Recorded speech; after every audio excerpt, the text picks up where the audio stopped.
Hey, last week, of course, was budget announcements, and as well as the formal proceedings of announcing what the government's going to be spending money on or not spending money on in the next 12 months. Some protests to start the day, a bit of flag waving, some chanting, some disruption to traffic. Well, at least people thought that was going to be the case. Didn't end up being that disruptive from my personal point of view. But what was achieved by that? Of course, the right to protest, freedom of expression, very close to freedom of speech. But is it the same thing? Joining us on the program, CEO of Free Speech Union, Jonathan Ayling. Jonathan, kia ora, thanks for your time. Tamari, Andrew. People have a right to have an opinion, and of course, what better opportunity to have a say about not particularly liking government policies than the occasion of the budget. It's part of democracy, surely. Absolutely. It's not only the right for people to have opinions, it is our responsibility in a democracy to pony up, to play our part. If this is ruled by the people, we need to make sure that actually we're bearing our own load. And I would say that it was an incredible display of free speech. Yep. Protest, not exactly the same thing as free speech, but an important part of it, and an associated right nonetheless, of course. And I think at the level of the non-partisan commitment to saying people need to be allowed to express their views that are frustrating them.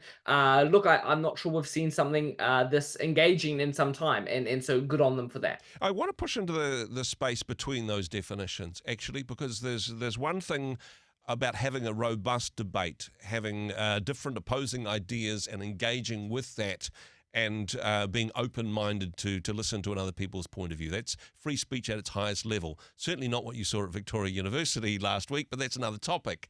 That is different than holding a sign and waving a flag and yelling slogans. And I suppose that's my concern. This is an important topic for who we are as Aotearoa New Zealand in terms of rights and identity for Māori people, what that means under Te Tiriti, etc. This is an important conversation, but I'm not sure that yelling slogans takes us closer towards having a conversation. It just kind of, it has the opposite effect. It polarizes rather than brings people together where they can have free speech, where they can engage. Andrew, I think you've banged the nail on the head there. I don't think I could agree more. And I think there's probably two comments I want to make in that space. The first is the difference not only between free speech and the freedom to protest, but free speech and freedom of expression. Yep. Often we see free speech and freedom of expression as synonymous. There are some subtle differences between the two, and I kind of encourage people to use free speech with a capital F and a capital S Yep. as proper nouns, because we're not simply talking about speech that is free, but we're talking about a philosophical and cultural and political worldview that says actually we don't use force, we don't use violence, we don't impose on people, we try and use reason and dialogue to engage with one another and draw one another out. This is how the marketplace of ideas works. This is how the best ideas float to the top. This is how free speech reveals who the idiots are. And so there's a bit of a difference there between simply speech that is free and what this philosophical concept is of free speech. Freedom of expression is a little bit more demonstrative, and it certainly must be protected. It is certainly crucial. I'm not backing down from that at all, but it does kind of still just protect the right to voice noise and not necessarily invite that same conversation, invite the dialogue, and rely on reason in the same way. I would also say that in a similar way to the way the Free Speech Union has stood by the speech rights of others who have stood on the opposite end of the conversation that the Te Pāti Māori were trying to provoke on Thursday. The likes of Julian Batchelor, who are taking the counter view to what Rawiri Waititi or Debbie Ngāwere Paka are espousing. What we've said there is he absolutely has the right to make those claims. And the same with Te Pāti Māori and the others. They absolutely have the right to make these claims. We must protect that. This is part of what democracy is all about. That doesn't mean we're not swimming in the shallow end of the swimming pool. Yeah. And that's what I would say with Julian Batchelor as well. And then I would suggest probably here also, is this the best we can do in terms of trying to sponsor discussion and debate and dialogue on really critical issues? This is one of the most defining aspects of where we're going as a nation and how we want to address this. This is why it is so important that individuals do feel like they can engage on this. This is why we're so concerned that at some universities, as many as half of the academics feel like they can't speak out on the Treaty of Waitangi or Te Tiriti. Yeah. Because if experts and the moderate commentators and principled actors in the middle abandon the field, they self-censor, they don't engage on this conversation, we're going to be left with the angry screaming ends on the far extreme of the spectrums, Yep. one side or the other, and that doesn't serve any of us very well, I don't think. Everybody has freedom of speech, but we get to choose our tone. I suppose we get to choose the way in which that's communicated. And an angry mob, whilst that might be good way of a political party, a very minor political party, getting disproportionate headlines when it's budget day, that's their political right to do so. But I suppose we need to ask the question, here's an angry mob, so what are they angry about? And honestly, could they articulate that? And is the thing that they're angry about rational and true, or is it just a slogan that they read off the sign of the person marching alongside with them? I suppose that's a little bit nuanced, and hey, not taking away anybody's right to protest, but what is it that you're angry about? Could you put it into a sentence?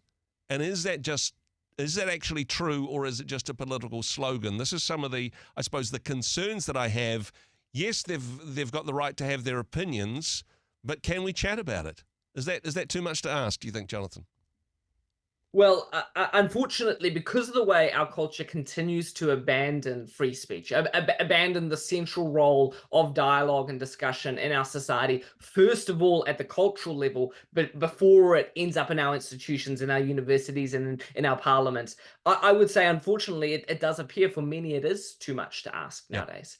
And this is by no means to characterize just one protest or one issue in this way. This is across the board, where, Andrew, if you and I think about a number of really provocative issues that have occurred over the past, let's say, 3 to 5 years, the comment that you're making there is quite common.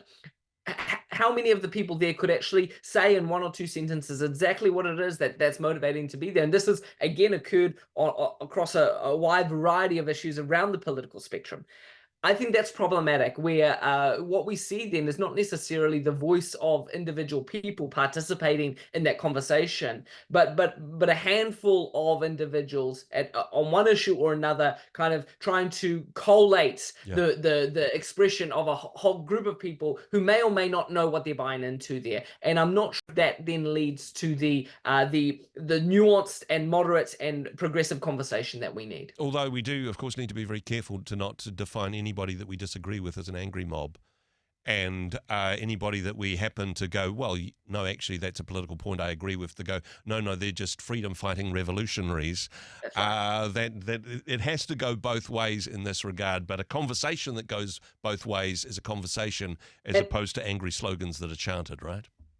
And I would say, Andrew, one of the areas that we've been contacted over the Free Speech Union is not so much the chanting or the protests or the rallies. These are all known quantities of important political speech. The clip that has been circulating of the chief of staff of Te Pāti Māori, who also happens to be the daughter of John Tamihere and the wife of Rawiri Waititi, where she's talking about rising up and revolution, and the visual imagery that's being used there of 2 pistols crossing over. I probably think we need to identify that as well. And there's 2 really important things to say about that. First of all, this is not incitement to violence. It is not sedition. The claims there do not raise to that level. We want to be really careful that incitement to violence, which is not protected by free speech, is a really clear, bright line. And she has not been inciting specific violence that she's capable of pursuing at a specific time. These are the criteria we need to keep in mind there. So that is absolutely legitimate speech. I would also say, though, can you imagine if any other party or any other politician or any other chief of staff or any other spouse of a politician made claims like that in New Zealand, the outcry that would occur? And so I think we can hold both those things in mind and say this is protected speech. We stand by her right to make these claims, Yep. and there is an incredible hypocrisy and duplicity that is at play here. And we need to be able to call that out. Otherwise, I do worry where that will take us. The other thing which I thought was interesting politically is one thing to say, hey, we're declaring a Maori parliament. We have a declaration of independence. Well, that's pretty rich when you've got less than 4% of the popular party vote across the board. That's not something you can claim. I suppose that is a right that you campaign for and that you fight for. But hey, some interesting conversations. Look forward to more on that. You can find out more, of course, at fsu.nz. Jonathan, thanks for your time today. Thanks a lot, Andrew. Cheers.